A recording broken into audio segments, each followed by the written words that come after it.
Welcome to Learning English, a daily 30-minute program from the Voice of America. I'm Katie Weaver. And I'm Mario Ritter Jr. This program is designed for English learners, so we speak a little slower and we use words and phrases especially written for people learning English.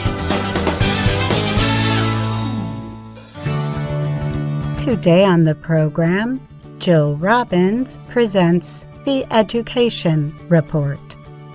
We also hear from John Russell, who has a story about a very old tadpole. And we close the show with the lesson of the day. But first, it's back to Mario. It would not be autumn without planting advice from Associated Press gardening expert Jessica Damiano. Damiano recently wrote about her experience planting garlic cloves. She was concerned not just about protecting them from low winter temperatures. She was worried that animals would dig up her bulbs and eat them. Tulips, daffodils, and garlic, for example, produce bulbs that bloom in the spring in places that have 4 seasons and cold winters. To keep away animals, Damiano put netting over the soil and covered it with straw to a thickness of 10 centimeters. She said this is good to do with any bulbs, especially ones like garlic, tulips, and crocuses. That is because animals like to eat the bulbs of these plants. Netting, or a kind of fencing called chicken wire, can serve as a physical barrier that prevents animals from digging up plants. Such barriers do not block sunlight and water from reaching the soil. Damiano said they can be secured to the ground with pieces of wood or rocks. They can be removed in the spring. Straw is a good mulch material that helps keep the temperature of the soil from changing too much. That can help avoid damage to plants caused by freezing and thawing conditions. It also keeps the soil from drying out. Protecting soil is important during the winter when cold, dry weather can damage even the strongest plants. Damiano said it is important to use straw, not hay, in your garden. Hay is animal feed. It contains tall grass, alfalfa, clover, and other seeds that can cause problems in your garden. She said straw is leftover material from crop harvesting. It is better because it has fewer seeds. Damiano also said straw is less likely to contain chemicals used for insect control on crops. Straw is also good for other purposes around your house, the gardening expert noted. Damiano does not like to use some popular fertilizers, such as bone meal, blood meal, or fish fertilizers. She said hungry animals might find such fertilizers appealing. She also advises not to leave parts of bulbs on the ground in your garden because they might be a sign to animals that there is food nearby. There are many products meant to keep away animals that eat bulbs, which include squirrels, rabbits, chipmunks, and others. Damiano does not use repellents because they must be replaced often. She said she does not like doing garden work when it is cold outside. Some repellents can be used to treat bulbs before planting, but she said they wear off over time. Damiano considered a physical barrier, like netting or chicken wire, to be the best defense. But she added, the repellents and other methods can be effective so long as you are diligent.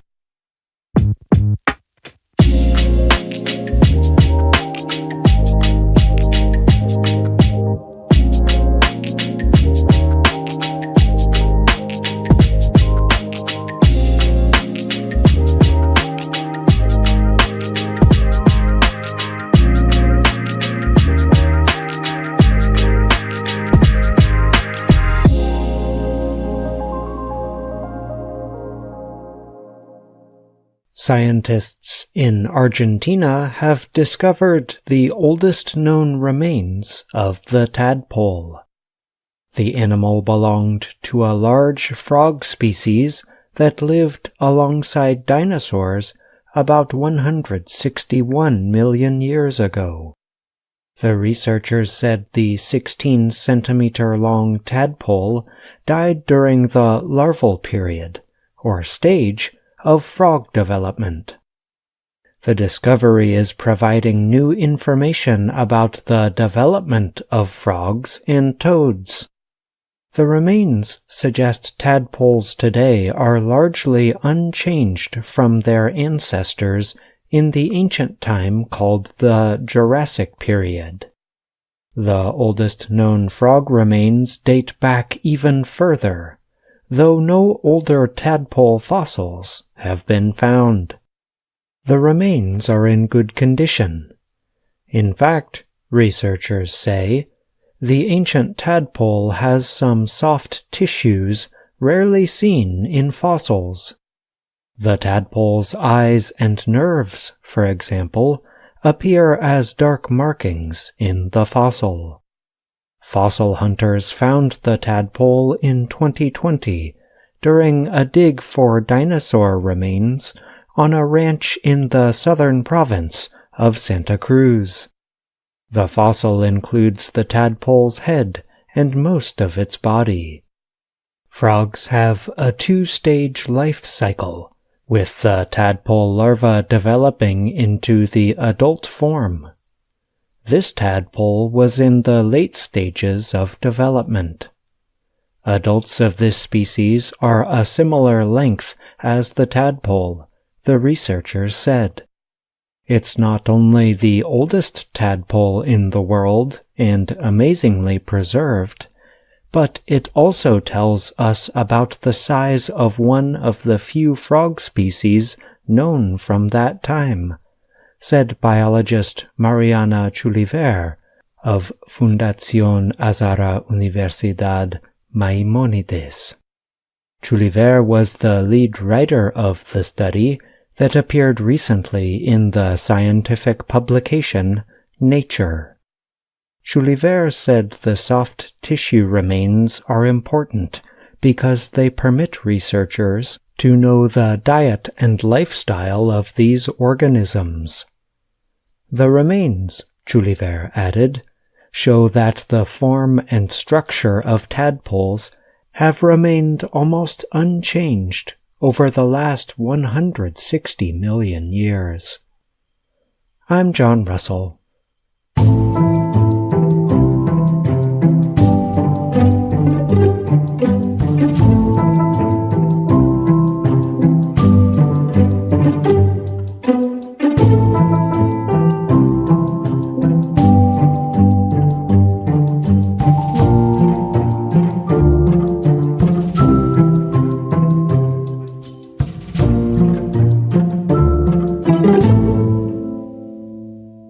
On the first day of 7th grade in Aurora, Colorado, this past August, Allison Ramirez worried about making friends and not understanding lessons taught in English.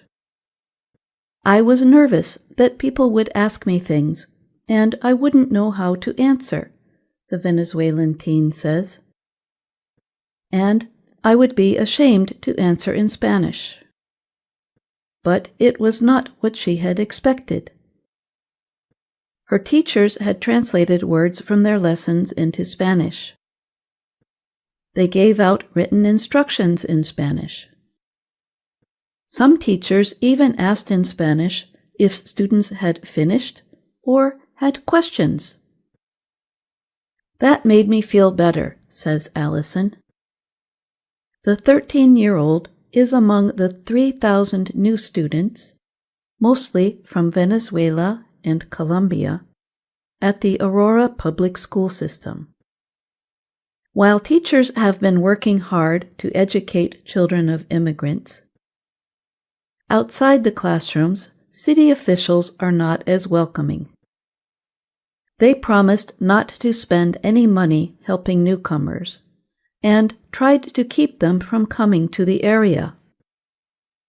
One city official even claimed that criminals from Venezuela had occupied buildings in Aurora. The police investigated and found it was not true. But the false claim continued to spread. Maria Angel Torres is Allison's mother. The family had left Venezuela to escape lawlessness and violence. They left behind a food truck business after being attacked for not paying protection money. The family then crossed the dangerous Darien Gap on foot to head north and seek asylum in the United States. Torres said she did not believe criminals had taken over buildings. But she worried that bad reports about Venezuelans would affect her and her family. Some organizations and churches wanted to help her family, but others are deeply afraid. Torres told the Associated Press, "I don't look like a threat, but people here act like they feel terrorized." Aurora is used to educating children of immigrants. The 2020 census reported that more than a third of people in Aurora speak a language other than English at home.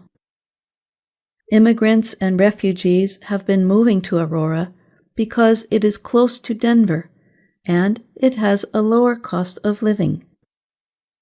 However, some schools in the area were not ready for the sudden arrival of many non-English speaking students from Venezuela and Colombia. Before, a teacher might have had 1 or 2 new students in her class. Now, teachers in some schools have as many as 10, or a third of their classroom. Marcela Garcia is the head of Aurora Hills Middle School.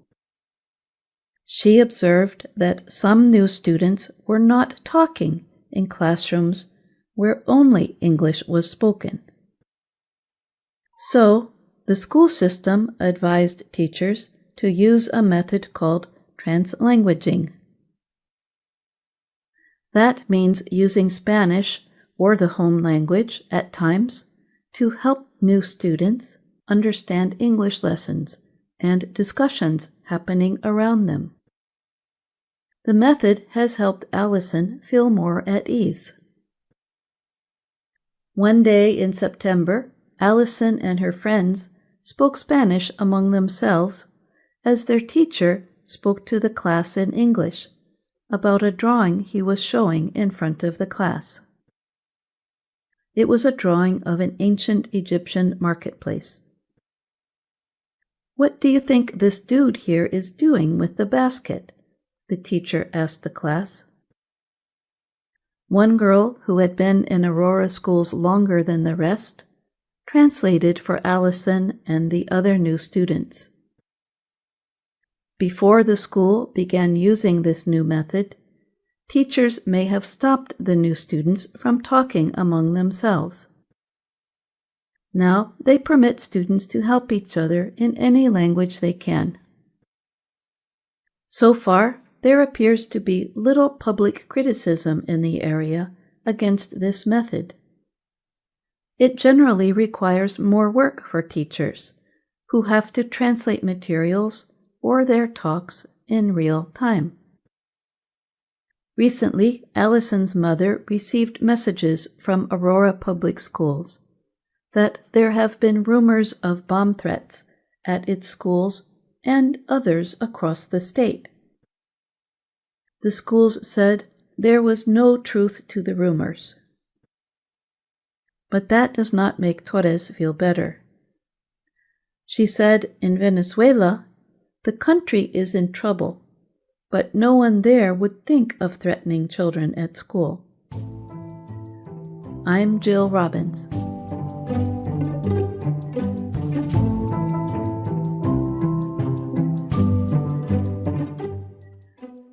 You just heard this week's education report. Now, Jill Robbins joins me for a chat about her report. Jill, you use a term in the story that I think our audience would like to hear more about. Translanguaging. What can you tell us? Thanks for asking, Katie. That is a kind of revolutionary concept that has become more widely accepted lately. In the schools I wrote about in this story, teachers let some of the students translate for their classmates when they don't understand something. Or they translate the lesson instructions into Spanish or the home language of the student. And what do you think of this method? It seems to be an effective method because it recognizes the knowledge the student has already and uses it to help them adjust to the English-speaking environment. Is that how you were taught to teach? Not at all.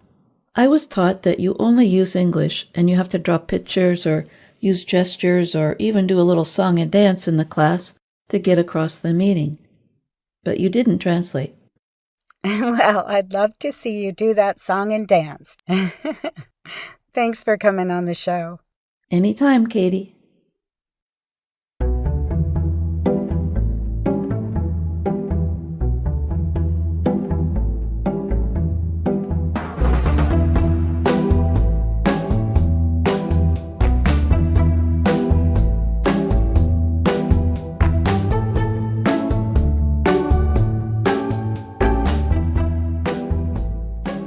Hello, my name is Anna Mateo.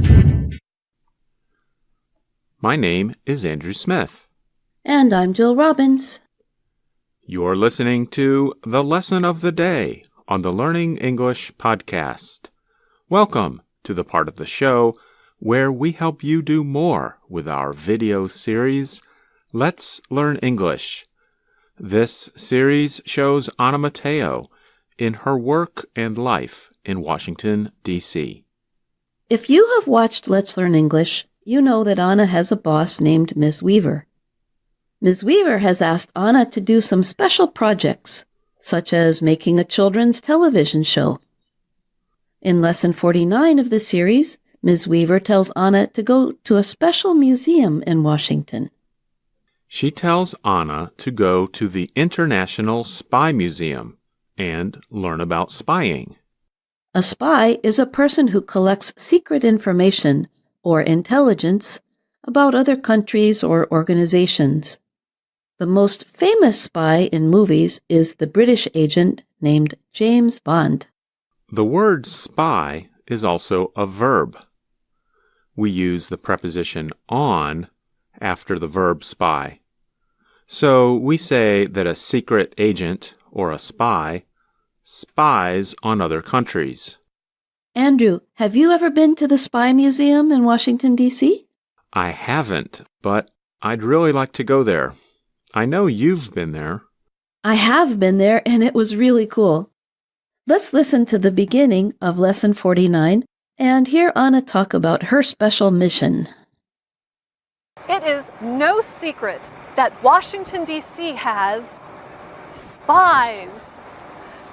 Well, it should be a secret because spying is secret, but it's not a secret. There's even a spy museum. The International Spy Museum has created an amazing collection of spy things. And today, we will see them. My boss, Ms. Weaver, has sent me here on a mission. Hello, Anna. Are you there? That's her. Yes, Agent Peacock. This is Agent Flamingo reporting for duty. Agent what? Look, Agent Flamingo. I want you to learn all you can about spying. You mean collect intelligence? Yeah, it's for our new show, DC Secret. You got it, Agent Peacock. The mission is safe with me. Oh, okay, great. Just be back by noon. As you watch Lesson 49, you will learn that Ms. Weaver has a few other reasons for sending Anna to the museum. And you can notice that Anna used the code names Peacock and Flamingo to talk about herself and Ms. Weaver.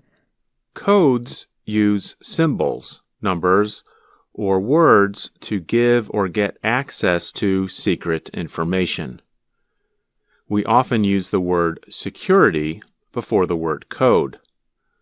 For example, to enter some buildings, you must enter a security code, usually a set of numbers.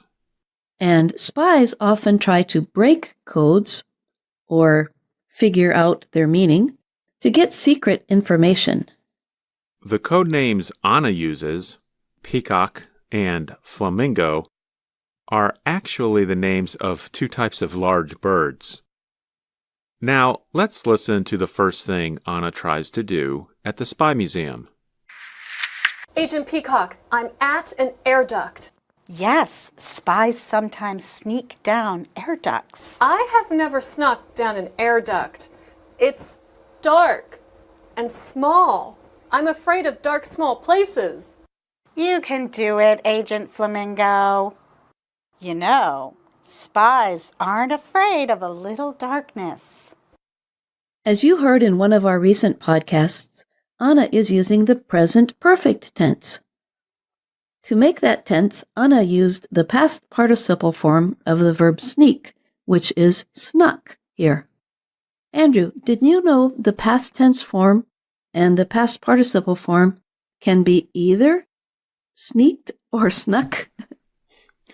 You know, when I watched the video and I heard her say sneaked, it made me think about that. And I realized, sometimes we say have snuck, sometimes we say have sneaked. Before the late 1800s, only sneaked was considered correct. But gradually people accepted snuck.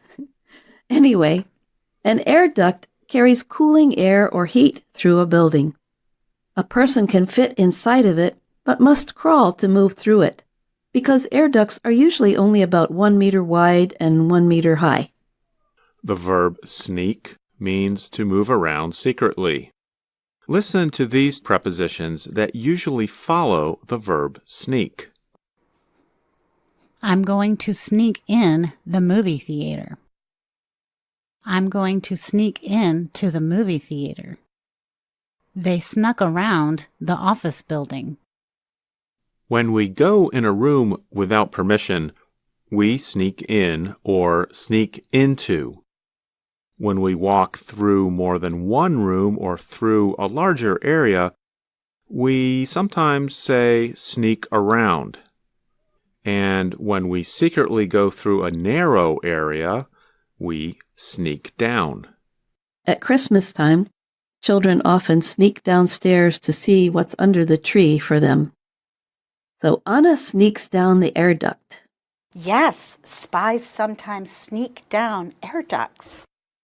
And this reminds me, in the Christmas holiday tradition, Santa Claus sneaks down the chimneys of houses to bring presents to children.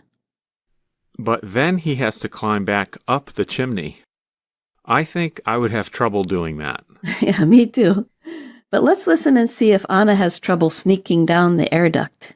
I have never snuck down an air duct. It's dark and small. I'm afraid of dark, small places. You can do it, Agent Flamingo. You know, spies aren't afraid of a little darkness. Right. It's just an air duct. Dark, small air duct. Okay, I'm doing it, Agent Peacock. I am sneaking down a long, dark, small air duct. I'm having a little trouble breathing. Just keep going, Agent Flamingo. Think of the team. Okay, I will think of the team. I'm thinking of the team, Agent Peacock. I did it! I did it! I sneaked down an air duct. That was a little uncomfortable. Good. Anna was able to sneak down the air duct, but she had a little trouble breathing because she was nervous. When we say we have trouble doing something, we mean that it is difficult for us to do. And here are rules for using that expression. We use the preposition with when a noun follows have trouble. For example, students can say they are having trouble with their homework. And if we use a verb after have trouble, we must use the gerund or ing form of the verb. So we can say the students are having trouble doing their homework. I also noticed that Ms. Weaver and Anna both used the expression afraid of. Because the word of is a preposition, if we use a verb after it, that verb must also use the gerund or ing form of the verb. For example, if you are having some big problems with a friend, you might say you are afraid of losing your friendship. And the expression scared of means the same thing as afraid of. Anna said she is afraid of dark, small places. Listeners, what kinds of places or situations are you afraid of? Write to us at learningenglish@voanews.com and let us know. Andrew, before we go, we should find out what other reasons Miss Weaver had for sending Anna to the museum. One reason that you can learn when you watch the video is simply to make Anna try to do some difficult things, like hanging from a bar, breaking a code, or crawling through a small space. But the other reason is connected to Ms. Weaver's stomach. Her stomach? Yes. Let's listen. The International Spy Museum is awesome! Agent Peacock, I completed the mission. Great. Now, I have another very important mission for you. Got it. See you back at HQ. Yummy! You brought my lunch. Thanks, Agent Flamingo. Mission completed, Agent Peacock. Ah, Ms. Weaver gave Anna the mission of bringing her lunch. Maybe that's because the Spy Museum is near some good restaurants. Maybe so. And HQ is short for headquarters. In this case, HQ is the office where Ms. Weaver works. Yes, and bringing lunch is not exactly a spy mission, but as we know, Anna has a big imagination. Well, now I'm getting hungry for my own lunch, so it's time to say goodbye for now. We hope you've enjoyed this lesson of the day on the Learning English podcast. I'm Jill Robbins. And don't forget to write to us. And remember that you can find us on YouTube, Facebook, and Instagram. I'm Andrew Smith.